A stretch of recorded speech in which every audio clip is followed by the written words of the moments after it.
S ಗುರುಜಿ. ಹಾಗಿದ್ರೆ ಈ ರಾಕ್ಷಸರ ಸಂಹಾರ ಮಾಡಿದರೆ ದೇವಿ ಇಷ್ಟೆಲ್ಲ ಅವತಾರದಲ್ಲಿ ಪ್ರಕಟವಾಗಿದ್ದಾರೆ. ನಮ್ಮನ್ನೆಲ್ಲವನ್ನು ರಕ್ಷಣೆ ಮಾಡಿದ್ದಾರೆ.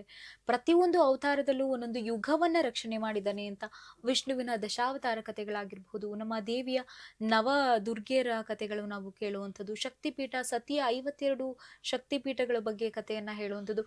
ಈ ಎಲ್ಲ ಕಥೆಗಳ ಹಿಂದೆ ಹಾಗಿದ್ರೆ ಇಷ್ಟು ಪುರಾಣಗಳು, ಕಥೆಗಳ ಹಿಂದೆ ಇರುವಂತಹ ಅರ್ಥಗಳು ಏನು? ಯಾವ ಒಂದು ಉದ್ದೇಶದಿಂದ ಈ ಕಥೆಗಳೆಲ್ಲವೂ ಕೂಡ ನಮ್ಮ ಸಮಾಜದಲ್ಲಿ ಇಷ್ಟು ವರ್ಷಗಳು ಪರಂಪರೆಯಿಂದ ಯುಗ ಯುಗಗಳಿಂದನೂ ಅದು ಮುಂದುವರ್ಕೊಂಡು ಬಂದಿದೆ ಈ ಕಥೆಗಳೆಲ್ಲ ಅಂತ ಹೇಳಿದ್ರೆ ಯಾವ ಉದ್ದೇಶ? ಆ ಕಥೆಯಲ್ಲಿ ಅಷ್ಟು ಸತ್ವ ಏನಿದೆ? ಅದೇ ನೋಡಿ, ಮನುಷ್ಯನಿಗೆ ಆಯಾ ಯುಗಗಳಲ್ಲಿ ಮನುಷ್ಯ ಹೇಗೆ ಬದುಕಬೇಕು, ಈ ಏನು ಏನು ನಾವು ಏನು ಹೇಳ್ತೀವಿ ಅದಕ್ಕೆ, ಈ ಕೋಪಗಳೆಲ್ಲ ಯಾಕೆ ಬರುತ್ತೆ, ಅದರ ಹಿಂದಿನ ಶಕ್ತಿ ಏನು, ಮನುಷ್ಯ ಹೇಗೆ ಬದುಕಬೇಕು, ಸಂಸಾರ ಅಂದ್ರೇನು, ಪ್ರೀತಿ ವಿಶ್ವಾಸಗಳು, ಇವೆಲ್ಲರ ಸಂಜೋಡಣೆಯೇ ಜೀವನ.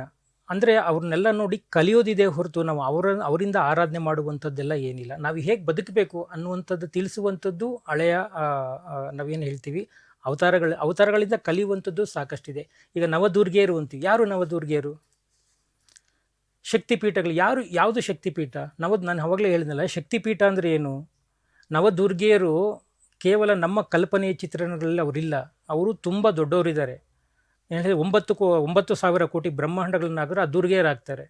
ಎಷ್ಟು ಜನ ನೋಡಿದ್ದೀರಾ ನೀವೆಲ್ಲ? ಹಾಗಾದರೆ ನೀವೆಲ್ಲ ಕಂಡುಕೋಬೇಕು. ಬ್ರಹ್ಮಾತ್ಮ ಚಿತ್ರಗಳಿಂದ ಹೊರ ಬರಬೇಕು, ಹೊರ ಜಗತ್ತಿಗೆ ಬರಬೇಕು. ಹೊರ ಮನಸ್ಸನ್ನು ಮುಚ್ಚಿ ಒಳ ಮನಸ್ಸನ್ನು ನೀವು ಜಾಗೃತಗೊಳಿಸ್ಕೋಬೇಕು. ಹಾಗಿದ್ದಾಗ ಮಾತ್ರ ಈ ನವಶಕ್ತಿಗಳ ಅನುಭವ ನಮಗೆ ಆಗುತ್ತೆ ಹೊರತು ಹೊರಗಡೆ ವಿಗ್ರಹ ಆರಾಧನೆ ಮಾಡೋದು, ನಿಂಬೆಹಣ್ಣಿನ ಪೂಜೆ ಮಾಡೋದು, ಇದೆಲ್ಲ ಇಲ್ಲ. ಆರಾಧನೆ ಒಂದು ಭಾಗ ಆಗಿರ್ಬೋದು ಅಷ್ಟೇ. ಆದರೆ ಅದರಿಂದ ನೀವು ಆಚಾರ ವಿಚಾರಗಳನ್ನ ಮಾಡ್ತಾ ಇದ್ದೀರ ಹೊರತು ಭಗವಂತನ ಸತ್ಯವನ್ನು, ಭಗವಂತನ ತತ್ವವನ್ನು, ಭಗವಂತನ ಶಕ್ತಿಯನ್ನು ಖಂಡಿತವಾಗಿ ನೀವು ಅರಿಲಿಕ್ಕೆ ಸಾಧ್ಯವೇ ಇಲ್ಲ. ಆರಾಧನೆ ಮಾಡಿ ಯಾರಿಗೆ ಆರಾಧನೆ ಮಾಡ್ತೀರಾ ನೀವು? ನಿಮ್ಮಲ್ಲಿ ದೈವತ್ವ ಇಲ್ಲದಲ್ಲಿ ಯಾವುದೋ ವಿಗ್ರಹ ನಮಗೇನೋ ಮಾಡಿಕೊಡುತ್ತೆ ಅಂದರೆ ಹೇಗೆ ಸಾಧ್ಯ? ನೀವು ದುಡಿಬೇಕು, ನೀವು ತಿನ್ನಬೇಕು, ನೀವು ಜೀವನ ಮಾಡಬೇಕು, ನೀವು ಪ್ರೀತಿ ವಿಶ್ವಾಸ, ನೀವು ಕೋಪತಾಪಗಳು ತೋರಿಸ್ಬೇಕು. ಎಲ್ಲವೂ ತಮ್ಮಲ್ಲಿ ಅಡಗಿದೆಯಲ್ವಾ? ಅದನ್ನೇ ಶಂಕರಾಚಾರ್ಯರು ಅಹಂ ಬ್ರಹ್ಮಾಸ್ಮಿ ಅಂತ ಕರೆದ್ರು. ತನ್ನಲ್ಲಿ ದೈವತ್ವವನ್ನು ನೋಡಿ, ತನ್ನಲ್ಲಿರುವಂಥ ಭಗವಂತ ನಿಮಗೆ ಕಾಣದೇ ಇದ್ದರೆ ಈ ವಿಗ್ರಹ ಏನು ಕೊಡೋಕ್ಕೆ ಸಾಧ್ಯವೇ ಇಲ್ಲ. ಯಾವ ವಿಗ್ರಹವು ಅವನ ಆರಾಧನೆಯ ಕ್ರಮ ಅಷ್ಟೇ. ಅವನನ್ನು ನೀವು ಆರಾಧಿಸ್ತೀರಾ, ವರ್ಷಿಪ್ ಮಾಡ್ತೀರಾ ಅಷ್ಟೇ. ಅದನ್ನು ಬಿಟ್ಟು ಅವನಿಂದ ನೀವೇನೂ ಗಳಿಸ್ಲಿಕ್ಕೆ ಸಾಧ್ಯವೇ ಇಲ್ಲ. ವಿಗ್ರಹ ದುಡಿಯೋದಿಲ್ಲ, ನೀವು ದುಡಿಬೇಕು. ವಿಗ್ರಹ ಜೀವನ ಮಾಡೋದಿಲ್ಲ, ನೀವು ಜೀವನ ಮಾಡಬೇಕು.